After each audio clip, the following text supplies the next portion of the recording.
നമസ്തേ. ശ്രീനാരായണ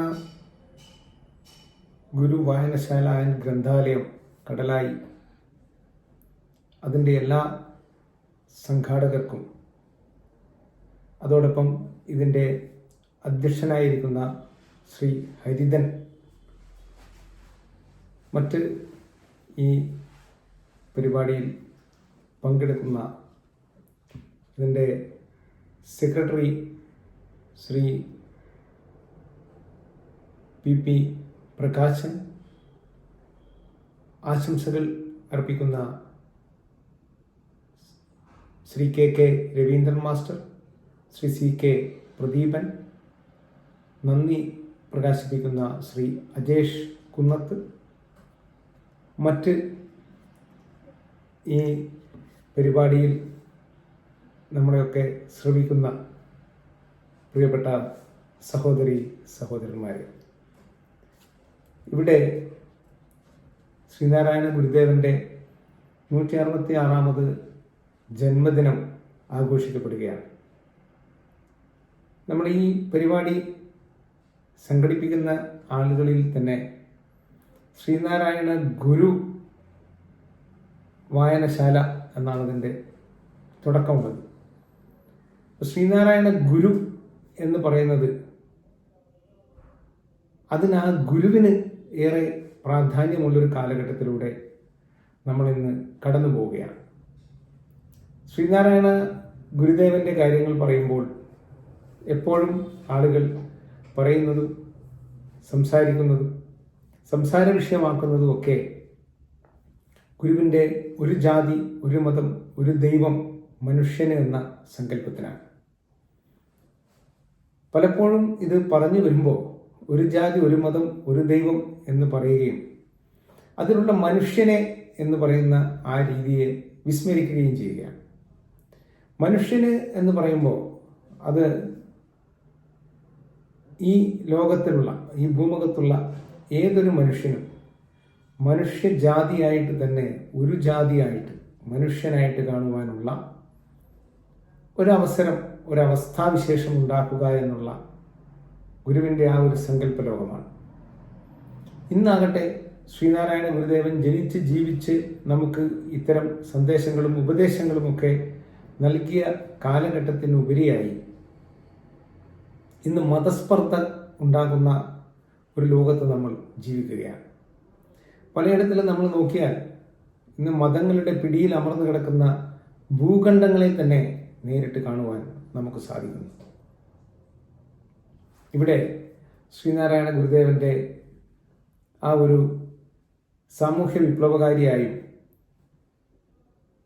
നവോത്ഥാന നായകനുമായും ഒക്കെ ഗുരുവിനെ ചിത്രീകരിച്ച് പോയിക്കൊണ്ടിരിക്കുകയും അതോടൊപ്പം ആ ഗുരുവിലുള്ള വലിയ ഗുരുവിനെ സംബന്ധിച്ച് പറയുന്ന ആളുകളൊക്കെ ഗുരുവിലെ സാമൂഹ്യ വിപ്ലവകാരിയെയും നവോത്ഥാന നായകനെയും കുറിച്ച് ഏറെ വാചാലമാവുന്ന ഒരു സാഹചര്യം നമ്മൾ കാണും. പക്ഷെ ഇവിടെ ഞാൻ പറഞ്ഞുകൊണ്ടുവന്നത് ശ്രീനാരായണ ഗുരു വായനശാല എന്ന് പറഞ്ഞ ആ ഗുരു എന്ന് പറയുന്ന ആ സങ്കല്പത്തെക്കുറിച്ച് നമ്മളൊന്ന് പഠിക്കേണ്ടതായിട്ടുണ്ട്. ഗുരു എന്ന് പറയുമ്പോൾ അമ്മയും അച്ഛനും കഴിഞ്ഞ് ഗുരുവും കഴിഞ്ഞ് മാത്രമേ ദൈവമുള്ളൂ എന്നുള്ളതാണ്. മാതാപിതാ ഗുരു ദൈവം എന്നാണ്. ഗുരു എന്ന് പറഞ്ഞാൽ തന്നെ മനുഷ്യ മനസ്സിലെ, അല്ലെങ്കിൽ ഒരു മനസ്സിൻ്റെ ഇരുട്ട് നീക്കി വെളിച്ചം നൽകുക എന്നുള്ളതാണ് ആ ഗുരു എന്നുള്ള സങ്കല്പം കൊണ്ട് തന്നെ ഉദ്ദേശിക്കുന്നത്. ആ വെളിച്ചം പകർന്നു നൽകുവാൻ ശ്രീനാരായണ ഗുരുദേവന് നമുക്ക് സാധിച്ചിട്ടുണ്ട് എന്നുള്ളതാണ്. നമ്മൾക്കത് പകർന്നു തരുന്നതിൽ അതൊരു പരിധിവരെ ആ ഗുരുവിന് സാധിച്ചതാണ് നമ്മൾക്കൊക്കെ ഇന്ന് വളരെ ഗംഭീരമായിട്ട് ഇന്നത്തെ ഈ ജീവിത സാഹചര്യവും ഇന്നത്തെ ഈ സാഹചര്യം നമുക്കുണ്ടാക്കിയെടുത്തതും ആ തരത്തിലുള്ള ഗുരുവിൻ്റെ ഒരു ഉൾക്കാഴ്ചയാണ്. ഈ കാഴ്ചപ്പാടിൽ തന്നെ ഒരു നല്ല മനുഷ്യനായി, ഒരു നല്ല ഭൗതിക സാഹചര്യമുള്ള ഒരാളാക്കി ഒരാളെ മാറ്റിയെടുക്കണമെങ്കിൽ അയാൾക്ക് എന്തൊക്കെ കാര്യങ്ങൾ അത്യന്താപേക്ഷിതമാണ് എന്നുള്ളത് കൂടി ശ്രീനാരായണ ഗുരു തൻ്റെ ശ്രീനാരായണ ധർമ്മം എന്ന ആ ഒരു കാഴ്ചപ്പാടുള്ള പുസ്തകത്തിലൂടെ പറഞ്ഞിട്ടുണ്ട്. ഇന്നിപ്പോൾ ഇവിടെയുള്ള അസ്വാരസ്യങ്ങൾക്കും അതോടൊപ്പം തന്നെ നമ്മുടെ ഇന്ന് നിലനിന്ന് വരുന്ന എല്ലാ വിഷമതകൾക്കുമുള്ള പരിഹാരങ്ങളും അവിടെയുണ്ട്. അതൊരു മനുഷ്യനായിട്ട് ജീവിക്കണം. അവന് ഈശ്വര ചിന്ത ഉണ്ടായിരിക്കണം. ആ ഈശ്വര ചിന്ത അവനിലേക്ക് ചെലുത്തി കൊടുക്കുവാൻ ആവശ്യമായ പല മാധ്യമങ്ങളും അതിന് ആവശ്യമായിട്ടുണ്ട്. പുസ്തകങ്ങൾ ആവശ്യമുണ്ട്, ഗ്രന്ഥങ്ങൾ ആവശ്യമുണ്ട്. ആ തരത്തിലുള്ള ഒരറിവിൻ്റെ കൂടാരമാണ് നമ്മളെ സംബന്ധിച്ചിടത്തോളം ഇന്ന് ഇത്തരത്തിലുള്ളൊരു പരിപാടി ഇവിടെ ആസൂത്രണം ചെയ്തിരിക്കുന്നത്. ആ അറിവിൻ്റെ കൂടാരം എന്ന് പറയുന്ന ഗ്രന്ഥാലയം, അതിനോടനുബന്ധിച്ചിട്ട് ആ ഗ്രന്ഥം വായിക്കുവാനുള്ള വായനശാലയും ഉണ്ടായിട്ടുണ്ട്. അങ്ങനെ വലിയൊരു ലക്ഷ്യം വെച്ചിട്ടാണ് ഇത്തരത്തിലുള്ള ഒരു വലിയ പ്രസ്ഥാനം ഉണ്ടാകുന്നത്. പലപ്പോഴും ഇന്ന് വായന മനുഷ്യനിൽ നിന്ന് അകന്നു പോകുന്ന ഒരു സാഹചര്യമാണ്. ഗുരുവിൻ്റെ ഗ്രന്ഥങ്ങൾ തന്നെ, എത്രയും ഗ്രന്ഥങ്ങൾ ഗുരു എഴുതിയിട്ടുണ്ട് എന്ന് നോക്കിയാൽ ആ ഗ്രന്ഥങ്ങൾ വായിച്ച് അർത്ഥം മനസ്സിലാക്കുവാൻ ഒരു പുരുഷായുസ് മുഴുവൻ ഉണ്ടായാലും സാധിക്കുകയില്ല എന്നുള്ളത് ഒരു വാസ്തവമാണ്. അതൊരു സത്യം, തെളിയിക്കപ്പെട്ടൊരു സത്യമാണ്. കാരണം ഗുരുവിന് ശേഷം ഇവിടെ ജീവിച്ച് ജനിച്ചു മരിച്ച ആളുകൾക്കൊന്നും തന്നെ ഇത് പൂർണ്ണമായി എന്താണ് ഇതിൻ്റെ അർത്ഥം എന്ന് മനസ്സിലാക്കുവാൻ അവർക്കാർക്കും തന്നെ സാധിക്കാത്ത തരത്തിൽ ആഴമുള്ള സാഗരമാണ് ഗുരുവിൻ്റെ അറിവ് എന്നുള്ളതാണ്. ഇതിൽ ഗുരു നമ്മളോട് ഉപദേശിച്ചിരിക്കുന്ന കാര്യങ്ങളെക്കുറിച്ച് ഒരു ഓർമ്മപ്പെടുത്തൽ ആവശ്യമാണ്.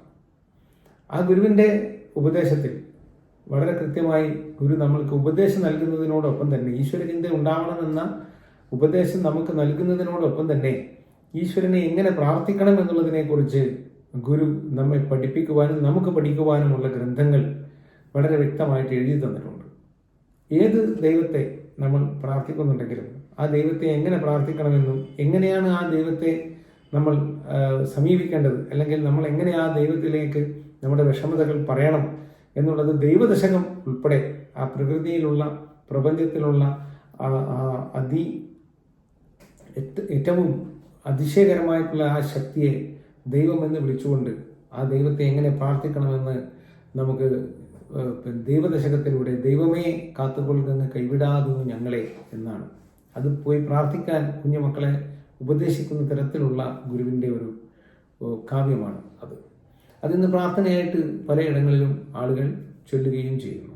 അതോടൊപ്പം തന്നെ ഗുരു എല്ലാ ഭഗവാന്മാരെയും, ഗണപതി ഭഗവാനായിക്കോട്ടെ, ശ്രീകൃഷ്ണ ഭഗവാനായിക്കോട്ടെ, സുബ്രഹ്മണ്യനായിക്കോട്ടെ, അല്ലെങ്കിൽ ശിവനായിക്കോട്ടെ, ഇവരൊക്കെ എങ്ങനെയൊക്കെ പ്രാർത്ഥിക്കണമെന്ന് ശ്രീനാരായണ ഗുരുദേവൻ അതിൻ്റെ ആ പ്രാർത്ഥന മഞ്ജരിയിലൂടെ തന്നെ നമുക്ക് നൽകിയിട്ടുണ്ട്.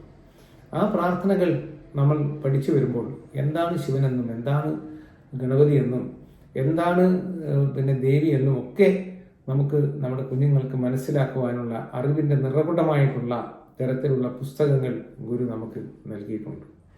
ഇന്നിപ്പോൾ ഒരു സഹോദരൻ സഹോദരിയോട് എങ്ങനെ പെരുമാറണം, ഒരു സ്ത്രീ പുരുഷനോട് എങ്ങനെ പെരുമാറണം, പുരുഷൻ സ്ത്രീയോട് എങ്ങനെ പെരുമാറണം, ഒരു ഭർത്താവ് ഭാര്യയോട് എങ്ങനെ പെരുമാറണം, ഭാര്യ ഭർത്താവിനോട് എങ്ങനെ പെരുമാറണം, മക്കൾ അച്ഛനോടും അമ്മയോടും എങ്ങനെ പെരുമാറണം, അച്ഛനും അമ്മക്കും മക്കളോടുള്ള ബാധ്യത എന്താണ്, ഇതൊക്കെ വളരെ വിശദമായിട്ട് വിശദീകരിച്ചിട്ട് എഴുതിയ ഗ്രന്ഥങ്ങൾ ശ്രീനാരായണ ഗുരുദേവൻ നമുക്ക് നൽകിയിട്ടുണ്ട്. അതോടൊപ്പം തന്നെ ഗുരുവിൻ്റെ ആ ഒരു വലിയ ലക്ഷ്യം, തീർത്ഥാടനത്തിൻ്റെ ലക്ഷ്യങ്ങളെക്കുറിച്ച് ചോദിച്ചപ്പോൾ തന്നെ 8 വിഷയങ്ങളെക്കുറിച്ചിട്ടുള്ള ഒരു വലിയ കാര്യങ്ങൾ പഠിക്കുവാനുള്ള അറിവിൻ്റെ തീർത്ഥാടനം എന്ന രീതിയിൽ ഭൗതികമായിട്ടും അതുപോലെ തന്നെ ആത്മീയമായ തീർത്ഥാടനത്തോടൊപ്പം തന്നെ ഭൗതികമായിട്ട് ഉള്ളൊരറിവ് ലഭിക്കുവാനുള്ള കാര്യങ്ങളെക്കുറിച്ചും ഗുരുദേവൻ വളരെ കൃത്യമായിട്ട് നമ്മളോട് പറഞ്ഞിട്ടുണ്ട്. ഒരുപക്ഷെ ഇന്ന് നമ്മൾ ഈ ഉപയോഗിക്കുന്ന വിദ്യ തന്നെ ഗുരു ആ കാലത്ത് കണ്ടുവച്ചിട്ടുണ്ട്. കാരണം അതുകൊണ്ടാണല്ലോ അതിൽ ശാസ്ത്ര സാങ്കേതിക വിദ്യയിൽ പോലും അതിൽ അറിവുള്ളവരെ കൊണ്ട് ക്ലാസ് എടുപ്പിച്ച് അവർക്ക് പ്രസംഗ പരമ്പരകൾ നടത്തണമെന്ന് പറഞ്ഞതിൽ 8 വിഷയങ്ങൾ പറഞ്ഞതിൽ ഏറ്റവും ഒടുവിലായിട്ട് പറഞ്ഞിരിക്കുന്നത് ശാസ്ത്ര സാങ്കേതിക വിദ്യയാണ്. ഒരുപക്ഷെ ഒരിക്കലും നമ്മളാരും പ്രതീക്ഷിച്ചിട്ടുണ്ടാവില്ല ഈ പ്രാവശ്യത്തെ ചതയ ദിനത്തിൽ, ജയന്തി ദിനത്തിൽ നമ്മളൊക്കെ ഇങ്ങനെ ഒരു ചെറിയ മൊബൈലോ അല്ലെങ്കിൽ ഒരു ടിവിയുടെയോ മുമ്പിൽ ഇരുന്നിട്ട് അങ്ങോട്ടും ഇങ്ങോട്ടും പറയാനുള്ള ഗതികേടിലേക്ക് നമ്മൾ എത്തിച്ചേർന്ന കൂട്ടായ്മയെ ഒഴിവാക്കുവാനുള്ള അവസരം നമുക്കുണ്ടാകുമെന്ന് നമ്മൾ ആരും തന്നെ പ്രതീക്ഷിച്ച് കാണില്ല എന്നുള്ളതിന് യാതൊരു സംശയവുമില്ല. പക്ഷെ ഗുരു അത് കണ്ടുകൊണ്ട് തന്നെയാണ് ഈ വിദ്യകളിലൊക്കെ പ്രാവീണ്യം നേടിയ ആളുകൾ ഉണ്ടാവണം പലതിലും ആ ശാസ്ത്ര സാങ്കേതികത്തിൽ എന്ന് ഗുരു അന്നേ ഉൾക്കാഴ്ചയോടുകൂടി കണ്ടു പറഞ്ഞിട്ടുണ്ട്. ഗുരു സൃഷ്ടിച്ചത് സന്യാസിമാരെയല്ല, സന്യാസിമാരെ സൃഷ്ടിക്കുവാനുള്ള കാര്യങ്ങൾ മാത്രമല്ല ഈ ഗുരു ചെയ്തത്. ഗുരു ചെയ്തിരിക്കുന്നത് സാധാരണ മനുഷ്യനായിട്ടുള്ള ആളുകൾ അവരെങ്ങനെയൊക്കെ ആവണം ജീവിക്കേണ്ടത്, ആ ഭൗതികതയിൽ അവർക്ക് വേണ്ടുന്നത് എന്താണ്, സേവിങ്സ് ഉണ്ടാവാൻ ഗുരു പറഞ്ഞിട്ടുണ്ട്, പണം മിച്ചം വെക്കണം എന്ന് ഗുരു പറഞ്ഞിട്ടുണ്ട്. അതോടൊപ്പം തന്നെ ഭക്ഷണ രീതികളെക്കുറിച്ചും ലളിതമായ വിവാഹ കാര്യങ്ങളെക്കുറിച്ചും അങ്ങനെ ഒരുപാട് കാര്യങ്ങൾ ഒരു സാധാരണ മനുഷ്യൻ അവൻ്റെ ജീവിതത്തിൽ വേണ്ടുന്ന കാര്യങ്ങളെ സംബന്ധിച്ചൊക്കെ തന്നെയാണ് ശ്രീനാരായണ ഗുരുദേവൻ നമുക്കൊക്കെ നൽകിയിരിക്കുന്ന പാഠങ്ങൾ.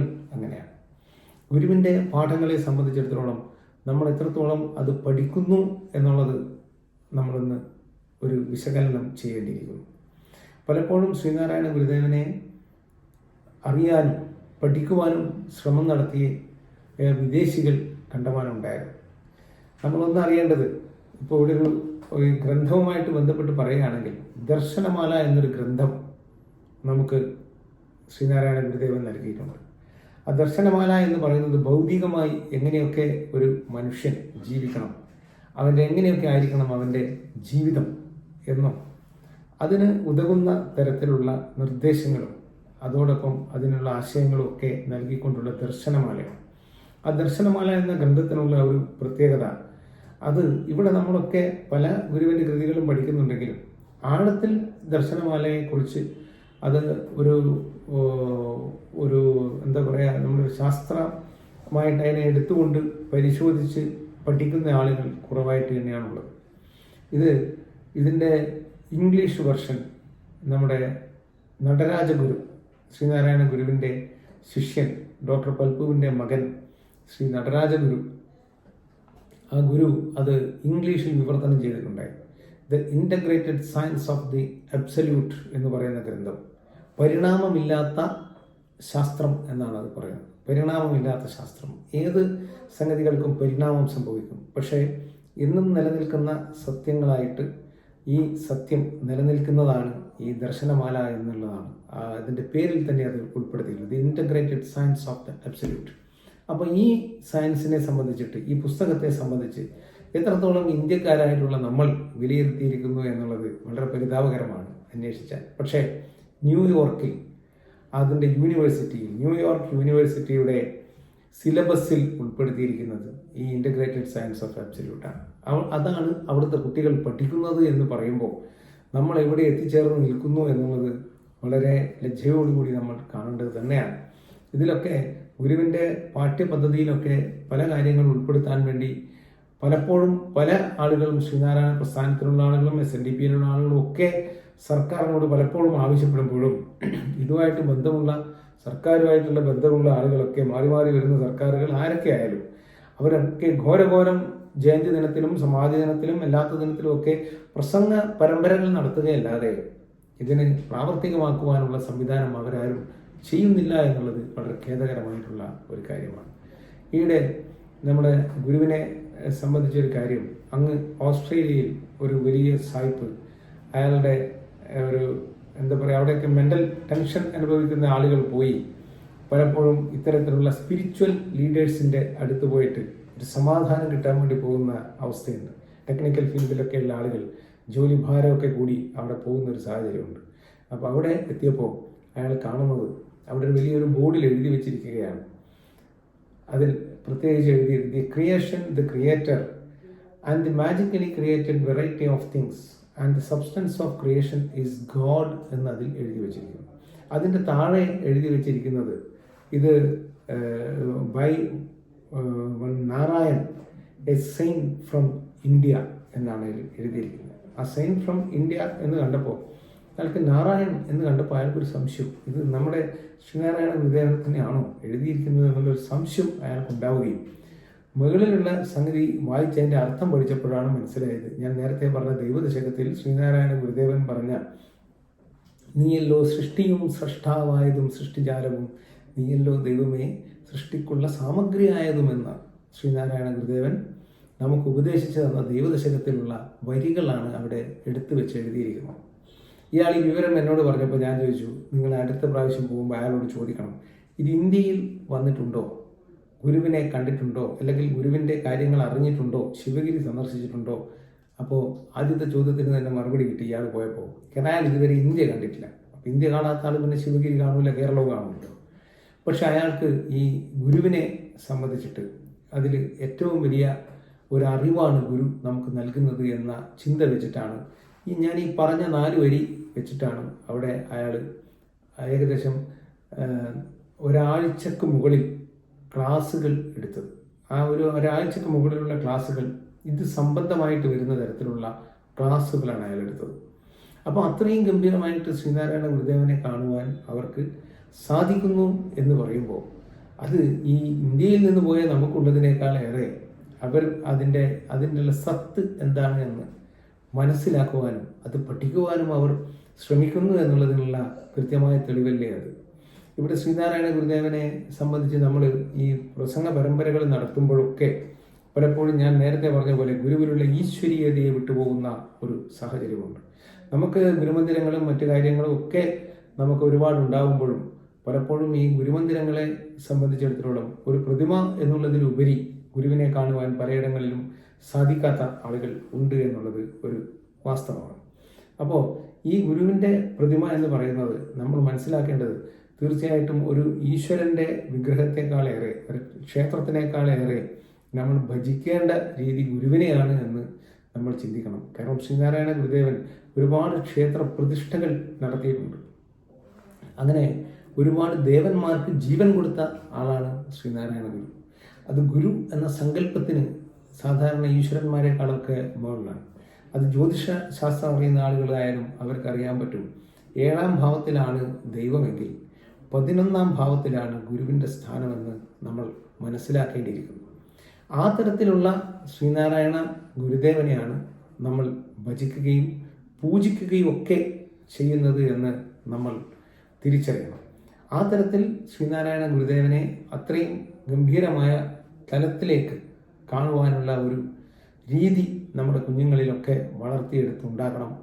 അതിന് പല ഗ്രന്ഥാലയങ്ങളിലും നമ്മൾ കാണുന്ന തരത്തിൽ ശ്രീനാരായണ ഗുരുദേവൻ കേരളത്തിൻ്റെ ശില്പി, അല്ലെങ്കിൽ കേരളത്തിൻ്റെ ഈ പറയുന്ന കേരളം ഭ്രാന്താലയം എന്ന് പറഞ്ഞെടുത്തു നിന്ന് കേരളത്തെ ഈ തരത്തിലുള്ള ഒരു ഇതാക്കിയിട്ട് വിവേകാനന്ദൻ പറഞ്ഞതിൽ നിന്ന് വ്യത്യസ്തമാക്കി മാറ്റുവാനുള്ള കാരണം ഗുരുവാണ് എന്ന് പറയുമ്പോൾ ആ കാരണത്തിന് ഈ പറയുന്ന ഈശ്വര ചിന്തയും കാര്യങ്ങളും ഒക്കെ ക്ഷേത്രപ്രതിഷ്ഠകളും ഒക്കെ അതിൻ്റെ ഭാഗമാണ്. പലപ്പോഴും ക്ഷേത്രപ്രതിഷ്ഠകളെക്കുറിച്ച് ശ്രീനാരായണ ഗുരുദേവൻ്റെ പ്രതിഷ്ഠകളെക്കുറിച്ച് പറയുമ്പോൾ അത്തരം ക്ഷേത്രങ്ങളിൽ ആളുകളെ വിളിക്കുമ്പോൾ പല സാംസ്കാരിക നായകന്മാരും ഇവരുള്ള ആളുകളൊക്കെ പറയും, ഇത് ഗുരു പിന്നീട് ക്ഷേത്രം പ്രതിഷ്ഠിക്കുന്നത് അങ്ങ് നിർത്തി, എന്നിട്ട് കണ്ണാടി വെച്ചിട്ട് അതിൽ നോക്കിയിട്ട് നീ നിന്നെ തന്നെ കാണുക എന്നാണ് ഗുരു പറഞ്ഞത് എന്ന് പറയുന്ന ആളുകളുണ്ട്. ഇത് നമ്മളൊന്ന് പരിശോധിക്കേണ്ടതാണ്. കാരണം ശ്രീനാരായണ ഗുരുദേവൻ കണ്ണാടി പ്രതിഷ്ഠയായിട്ടാണ് കണ്ണാടി വെച്ചത്. കണ്ണാടി പ്രതിഷ്ഠ എന്നാണ് അതിന് അറിയുന്നത്. ആ പ്രതിഷ്ഠ എന്ന് പറയുന്നതിൽ തന്നെ ഇത് എന്താണ് കണ്ണാടി എന്നുള്ളതിൻ്റെ അർത്ഥം അതിൽ തന്നെ വ്യക്തമാക്കുന്നുണ്ട്. പ്രതിഷ്ഠ എന്ന് വെറുതെ ഞാനൊരു കണ്ണാടി വീട്ടിൽ പ്രതിഷ്ഠിച്ചിട്ടുണ്ട് എന്നൊരു കണ്ണാടി നോക്കിയിട്ട് നമ്മൾ വീട്ടിൽ വെച്ച കണ്ണാടിക്ക് പറയുമോ? ഒരിക്കലും പറയില്ല. ആ കണ്ണാടിയുടെ പുറകിൽ ഓം എന്ന് ഗുരു കൈകൊണ്ട് ചുരണ്ടി ഓം എന്ന് എഴുതിക്കൊണ്ടാണ് ഗുരു ആ പ്രതിഷ്ഠകളൊക്കെ, ആ കണ്ണാടി വെച്ചിരിക്കുന്ന ആ പ്രതിഷ്ഠ നടത്തിയിരിക്കുന്നത് എന്ന് നമ്മൾ തിരിച്ചറിയണം. തീർച്ചയായിട്ടും ക്ഷേത്രങ്ങളിലൂടെ എന്നുള്ള ഒരു സങ്കല്പം ഗുരുവിനുണ്ടായിരുന്നു. അതുകൊണ്ട് തന്നെയാണ് ഞാൻ നേരത്തെ പറഞ്ഞ ആ സൃഷ്ടിയും സൃഷ്ടാവും ഒക്കെ ദൈവമാണ് എന്ന് ഗുരു പറഞ്ഞിരിക്കുന്ന ആ ഒരു കാര്യം. അതിൽ ആ ദൈവദശകത്തിൽ തന്നെ പറഞ്ഞിരിക്കുന്നത് ദൈവമേ കാത്തുകൊള്ളുക അങ്ങ് കൈവിടാതിന് ഞങ്ങളെ എന്നാണ്. അപ്പോൾ ഗുരുവിനെ സംബന്ധിച്ചിടത്തോളം അതീന്ദ്രിയമായ കഴിവുകളുള്ള ഒരു ഗുരുവാണ് നമ്മുടെ ഗുരു. അതും കൂടി നമ്മൾ ഒന്ന് മനസ്സിലാക്കേണ്ടതാണ്. ഗുരു എന്ന് പറയുമ്പോൾ സാധാരണ ഒരു മനുഷ്യൻ ആണ് എന്നുള്ള ഒരു ധാരണ ആർക്കും വേണ്ട. കാരണം ശ്രീനാരായണ ഗുരുദേവൻ എന്ന് പറഞ്ഞാൽ എത്രയോ ലക്ഷങ്ങളിൽ ഒരാൾക്കാണ് കുണ്ടലിനി എന്ന് പറയുന്ന ആ ശക്തിയെ ഉണർന്ന് എത്രയോ കോടികളിൽ ഒരാൾക്ക് മാത്രമേ ഉണ്ടാവുള്ളൂ. അത് പല തലങ്ങളിലൂടെ കടന്ന് സഹസ്രാര പത്മം വിടർന്ന് അതിനും അപ്പുറത്തേക്ക് എത്തി പ്രകാശമായിട്ട് വസിക്കുന്ന ഒരവസ്ഥയിലേക്ക് എത്തുന്ന ആ ഒരു ശക്തി സ്വരൂപിച്ച ആളാണ് ശ്രീനാരായണ ഗുരു. ആ ഗുരു 1887 കുണ്ടലിനി എന്ന് പറയുന്ന കൃതി എഴുതിയിരിക്കുന്നത്. ആ കുണ്ടലിനി എന്ന് പറയുന്ന കൃതി എഴുതിയ അത് ഒന്ന് വായിച്ചെടുത്ത് മനസ്സിലാക്കി നോക്കിയാൽ അത് ഗുരുവിൻ്റെ അനുഭവമാണ് എന്ന് നമുക്ക് കാണാൻ സാധിക്കും. 1888 ഗുരു ശിവപ്രതിഷ്ഠ അരുവിപ്പുറത്ത് നടത്തിയിരിക്കുന്നത്. 3/4 മണിക്കൂർ നേരം ആ ശങ്കരൻകുഴിയിൽ മുങ്ങി നിന്നുകൊണ്ട് ചുറ്റുവട്ടത്ത് നിന്ന ആളുകളൊക്കെ നിലവിളിച്ച് ഗുരുവിനെന്തോ സംഭവിച്ചു എന്ന് പറയുന്ന ഒരു സാഹചര്യത്തിലേക്ക് അവിടെ എത്തുകയും അത്തരമൊരു അന്തരീക്ഷം അവിടെ സംജാതമാവുകയും ചെയ്തപ്പോഴാണ് 3/4 മണിക്കൂർ നേരത്തിന് ശേഷം ശ്രീനാരായണ ഗുരുദേവൻ ആ വിഗ്രഹം കയ്യിലെടുത്ത്, ശിവലിംഗം കയ്യിലെടുത്തുകൊണ്ട് ആ ശങ്കരൻകുഴിയിൽ നിന്നും പൊങ്ങി വന്നത്, വലിയ ഒഴുക്കുള്ള ആ കുഴിയിൽ നിന്ന് ഗുരു പുറത്തേക്ക് വരുന്നത്.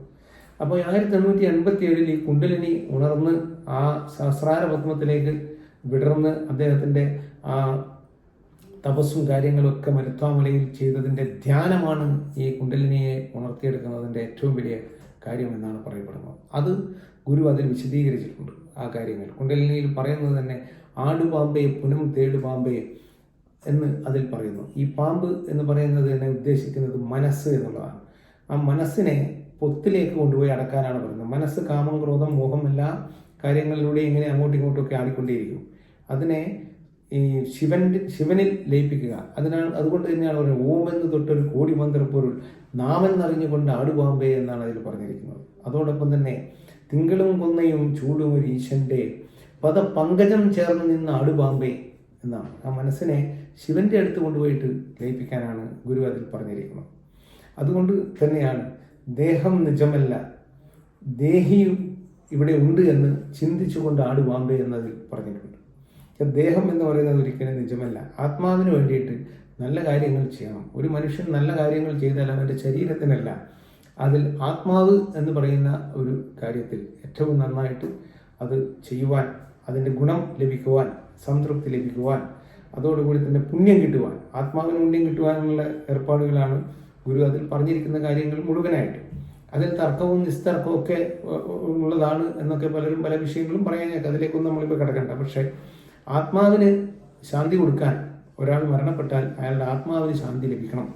ആ ശാന്തി ആത്മാവിന് ലഭിക്കുന്നതോടൊപ്പം തന്നെ ആ ആത്മാവിന് ചെയ്യുന്ന കാര്യങ്ങളിലുള്ള അയാൾ ജീവിച്ചിരിക്കവേ ചെയ്തിരിക്കുന്ന കാര്യങ്ങളിൽ ആ ദേഹിക്കുള്ള ഒരു സുഖം, അല്ലെങ്കിൽ ആ ഒരു സൗഖ്യത്തോടു കൂടി ദേഹം വിട്ടു പോകുമ്പോൾ ആ ഒരു സൗഖ്യം അതിന് ആ ദേഹിക്കുണ്ടാവണം. നമ്മൾ ചെയ്യുന്ന കർമ്മങ്ങൾ ദേഹിക്കുള്ളതാണ് എന്നുള്ള തലത്തിൽ ഗുരു പറഞ്ഞിട്ടുണ്ട്. ആ ആത്മാക്കൾക്കുള്ള കർമ്മങ്ങൾ തന്നെ വിവിധ ക്ഷേത്രങ്ങളിൽ, ഈ കണ്ണൂർ ജില്ലയിൽ എടുത്തു നോക്കിയാൽ തന്നെ കണ്ണൂർ സുന്ദരേശ്വര ക്ഷേത്രത്തിലായിക്കോട്ടെ, നമ്മുടെ തലശ്ശേരി ജഗന്നാഥ ക്ഷേത്രത്തിലെ ആയിക്കോട്ടെ, അവിടങ്ങളിലൊക്കെ ഗുരു ശിവപ്രതിഷ്ഠ നടത്തിയപ്പോൾ തന്നെ ഈ ആത്മാവിന് കൊടുക്കുവാനുള്ള കർക്കിടകവാവും ബലിയുടെ കാര്യങ്ങൾ പോലും വളരെ കൃത്യമായിട്ട് നിഷ്കർഷിച്ചുകൊണ്ട് അതിന് ആത്മാവിന് എന്നും നിത്യശാന്തി കൊടുക്കുവാനുള്ള ഏർപ്പാടുകൾ ജീവിച്ചിരിക്കുന്ന ആളുകൾക്ക് അവരുടെ പിതാമഹന്മാർക്ക് നൽകണം എന്ന ഉപദേശത്തോടു കൂടിയാണ് ശ്രീനാരായണ ഗുരുദേവൻ ഈ ക്ഷേത്രങ്ങളൊക്കെ അവിടെ സ്ഥാപിച്ചിട്ടുള്ളത് എന്നുകൂടി നമ്മൾ തിരിച്ചറിയേണ്ടിയിരിക്കുന്നു. അപ്പോൾ ആ തരത്തിൽ ഗുരുവിൻ്റെ ഈശ്വരീയതയെ ഞാൻ ഈ പറഞ്ഞ കാര്യങ്ങളൊക്കെ തന്നെ ഖണ്ഡിക്കാൻ ഒരുപാട് ആളുകൾ അതിന് ശ്രമം എല്ലാ കാലങ്ങളിലും നടത്താറുണ്ട് എന്നുള്ളത് വാസ്തവമാണ്. പക്ഷെ ഞാൻ ഇത്തരത്തിലുള്ള ഒരു സന്ദർഭം എനിക്ക് ലഭിച്ചതിനെ അത് ആളുകളെ ബോധ്യപ്പെടുത്തി കൊടുക്കുവാൻ കൂടി വേണ്ടിയാണ് ഞാൻ ഇത്രയും കാര്യങ്ങൾ ആ കാര്യങ്ങളെ സംബന്ധിച്ചിട്ട് ഒരു ചെറിയ വിവരണം എൻ്റെ അനുഭവത്തിൽ നിന്നും എൻ്റെ പഠിപ്പിൽ നിന്നും ഒക്കെ കിട്ടിയിരിക്കുന്ന വിവരണം ഞാൻ നിങ്ങൾക്ക് നൽകുന്നു. തീർച്ചയായിട്ടും ശ്രീനാരായണ ഗുരു ജയന്തി എന്ന് പറയുന്നത് ഒരു ചെറിയ കാര്യമല്ല. വലിയ ഒരു മാറ്റത്തിൻ്റെ, വിപ്ലവത്തിൻ്റെ, അല്ലെങ്കിൽ ഈ പറയുന്ന തരത്തിലുള്ള ആത്മീയമായ തലങ്ങളിൽ മനുഷ്യന് എന്തൊക്കെ കൈവരിക്കാൻ സാധിച്ചു, ആ കാര്യങ്ങളിലൊക്കെ ഒരുപാട് കാര്യങ്ങൾക്കൊരു തുടക്കം കുറിച്ച ഒരു ദിനമാണ് ഈ പറയുന്ന ദിനം എന്നുള്ളത്. അപ്പോൾ തീർച്ചയായിട്ടും ഈ ദിനത്തിൽ ഈ വായനശാലയുടെയും ഗ്രന്ഥാലയത്തിൻ്റെയും ഒക്കെ ആളുകൾ അവരെ എന്തുകൊണ്ടും തീർച്ചയായിട്ടും ഞാൻ അവരെ പ്രത്യേകിച്ച് അഭിനന്ദിക്കുന്നു. എന്നെ ക്ഷണിച്ച ശ്രീ ഹരിതൻ അവർകൾ, ഞാൻ കഴിഞ്ഞ പ്രാവശ്യം വരണമെന്ന് പറഞ്ഞു, അന്ന് ഞാൻ വരാൻ പറ്റാത്തൊരു സാഹചര്യത്തിൽ ഇവിടെ ശ്രീ പ്രേമാനന്ദ സ്വാമികളെയാണ് ഞാനന്ന് അയക്കുവാനിടയായത്. അപ്പോൾ തീർച്ചയായിട്ടും ഈ വർഷം അദ്ദേഹം ക്ഷണിച്ചപ്പോൾ ഞാൻ തീർച്ചയായിട്ടും അതിൽ പങ്കെടുക്കും എന്ന് ആ കഴിഞ്ഞ വർഷം തന്നെ പറഞ്ഞിട്ടുണ്ട്. പക്ഷെ അത് ഇങ്ങനെയുള്ള ഒരു ശാസ്ത്ര സാങ്കേതിക വിദ്യയോടുകൂടിയാണ് പങ്കെടുക്കേണ്ടി വരിക എന്നുള്ളത്.